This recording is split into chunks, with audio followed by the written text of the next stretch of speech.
ವೀಕ್ಷಕರೇ, ಏಪ್ರಿಲ್ ತಿಂಗಳಿನಲ್ಲಿ ವೃಷಭ ರಾಶಿಯವರ ಸಂಪೂರ್ಣವಾದ ಮಾಸ ಭವಿಷ್ಯ ಅಂದ್ರೆ ಈ ಏಪ್ರಿಲ್ ತಿಂಗಳಿನಲ್ಲಿ ವೃಷಭ ರಾಶಿಯವರಿಗೆ ನಿಮ್ಮ ಜೀವನ ಸಂಗಾತಿ ಯಾವ ರೀತಿ ಇರ್ತಾರೆ, ಜೊತೆಗೆ ಮದುವೆ ನಂತರ ನಿಮ್ಮ ಜೀವನದಲ್ಲಿ ಏನೆಲ್ಲ ಬದಲಾವಣೆಗಳು ಆಗುತ್ತದೆ, ಈ ಸಂಬಂಧ ನಿಮಗೆ ಯಾವ ರೀತಿ ಖುಷಿ ತಂದು ಕೊಡುತ್ತೆ, ಇದರ ಸಂಪೂರ್ಣವಾದ ಎಲ್ಲ ಪ್ರಶ್ನೆಗೆ ಉತ್ತರಕ್ಕಾಗಿ ಈ ವಿಡಿಯೋವನ್ನು ಕೊನೆವರೆಗೂ ನೋಡಿ.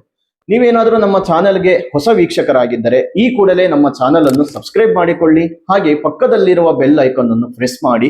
ಇದೇ ರೀತಿ ನಾವು ನೆಕ್ಸ್ಟ್ ಅಪ್ಲೋಡ್ ಮಾಡುವಂತ ಪ್ರತಿಯೊಂದು ವಿಡಿಯೋಗಳು ನಿಮಗೆ ನೋಟಿಫಿಕೇಶನ್ ಮೂಲಕದಲ್ಲಿ ಬಂದು ತಲುಪುತ್ತದೆ. ನೋಡಿ, ವೃಷಭ ರಾಶಿಯವರಿಗೆ ಈ ಏಪ್ರಿಲ್ ತಿಂಗಳಿನಲ್ಲಿ ನಿಮ್ಮ ರಾಶಿಯಾಧಿಪತಿ ಆಗಿರುವಂತ ಶುಕ್ರ 11ನೇ ಮನೆಯಲ್ಲಿ ಇರುವುದರಿಂದ ಲಾಭ ಮತ್ತು ಸಂತೋಷಗಳನ್ನ ಈ ತಿಂಗಳಿನಲ್ಲಿ ತಂದು ಕೊಡುತ್ತಾನೆ. ಮತ್ತೆ ಸೂರ್ಯ 11ನೇ ಮನೆಯಲ್ಲಿದ್ದು ಲಾಭವನ್ನು ತಂದು ಕೊಡುತ್ತಾನೆ. ನಂತರ 12ನೇ ಮನೆಗೆ ಸಂಚಾರವನ್ನು ಮಾಡುವುದರಿಂದ ಅಧಿಕ ರೀತಿಯ ಖರ್ಚುಗಳು ಈ ತಿಂಗಳಿನಲ್ಲಿ ಹೆಚ್ಚಾಗುತ್ತದೆ.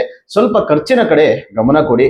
ಇನ್ನು ನಿಮ್ಮ ರಾಶಿಯಾಧಿಪತಿ ಆಗಿರುವಂತ ಶುಕ್ರ 11ನೇ ಮನೆಯಲ್ಲಿ ಇರುವುದರಿಂದ ಲಾಭ, ಸಂತೋಷ ಮತ್ತು ಸಾಮಾಜಿಕ ಸಂಪರ್ಕಗಳಲ್ಲಿ ಒಂದಿಷ್ಟು ಒಳ್ಳೆಯ ಬದಲಾವಣೆಗಳನ್ನ ತಂದು ಕೊಡುತ್ತಾನೆ.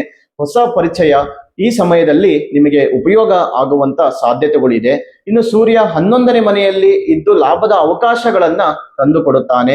ನಂತರ 12ನೇ ಮನೆಗೆ ಸಂಚಾರವನ್ನು ಮಾಡುವುದರಿಂದ ಖರ್ಚು ಮತ್ತು ಹೊರಗಿನ ಒತ್ತಡವನ್ನ ಹೆಚ್ಚಿಸುತ್ತಾನೆ. ಇನ್ನು ಬುಧ 11ನೇ ಮನೆಯಲ್ಲಿ ಇರುವುದರಿಂದ ನಿಮ್ಮ ಮಾತು ಮತ್ತು ಸಂಪರ್ಕಗಳಿಂದ ಕೆಲಸಗಳಲ್ಲಿ ಒಂದಿಷ್ಟು ಒಳ್ಳೆಯ ಬದಲಾವಣೆಗಳನ್ನ ತಂದು ಕೊಡುತ್ತಾನೆ. ಆದರೆ ಕೆಲವೊಮ್ಮೆ ಅತಿಯಾಗಿ ನಂಬುವುದರಿಂದ ಸಣ್ಣ ಒಂದಿಷ್ಟು ತೊಂದರೆಗಳು ಮತ್ತೆ ಅಡ್ಡಿಗಳು, ಆತಂಕಗಳು ಎದುರಾಗುವಂತ ಸಾಧ್ಯತೆಗಳಿದೆ. ಸ್ವಲ್ಪ ಹುಷಾರಾಗಿರಿ. ಯಾರನ್ನು ಅತಿಯಾಗಿ ನಂಬಬೇಡಿ. ನಂಬಿ ಮೋಸ ಹೋಗುವಂತ ಸಾಧ್ಯತೆಗಳು ಈ ತಿಂಗಳಿನಲ್ಲಿ ತುಂಬಾ ಇದೆ. ಮತ್ತೆ ಗುರು 1ನೇ ಮನೆಯಲ್ಲಿ ಇರುವುದರಿಂದ ಆತ್ಮವಿಶ್ವಾಸ ಮತ್ತು ಭಾಗ್ಯವನ್ನ ಈ ತಿಂಗಳಿನಲ್ಲಿ ಅತಿ ಹೆಚ್ಚಾಗಿ ಕೊಡುತ್ತಾನೆ. ಮತ್ತೆ ನಿಮ್ಮ ನಿರ್ಧಾರಗಳಲ್ಲಿ ಸ್ಥಿರತೆ ಮತ್ತು ಧೈರ್ಯ ಈ ತಿಂಗಳಿನಲ್ಲಿ ಕಂಡು ಬರುತ್ತೆ.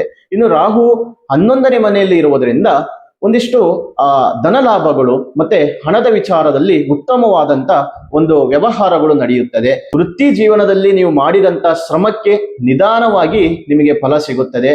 ಮತ್ತೆ ಸ್ವಲ್ಪ ತಾಳ್ಮೆ ಇರಬೇಕು ಈ ತಿಂಗಳಿನಲ್ಲಿ. ತಾಳ್ಮೆ ಎಷ್ಟು ಇಂಪಾರ್ಟೆಂಟ್ ಆಗಿರುತ್ತೋ ಅಷ್ಟೇ ನಿಮಗೆ ತಕ್ಕ ಫಲ ನಿಮಗೆ ಈ ತಿಂಗಳಿನಲ್ಲಿ ಕಂಡು ಬರುತ್ತೆ. ಇನ್ನು ವೃಷಭ ರಾಶಿಯವರಿಗೆ ಹಣದ ವಿಚಾರದಲ್ಲಿ ಉತ್ತಮವಾಗಿದ್ದರೂ ಖರ್ಚು ಹೆಚ್ಚಾಗುವಂತ ಸಾಧ್ಯತೆಗಳು ಇದೆ. ಸ್ವಲ್ಪ ಖರ್ಚಿನ ಕಡೆ ಗಮನ ಕೊಡಿ.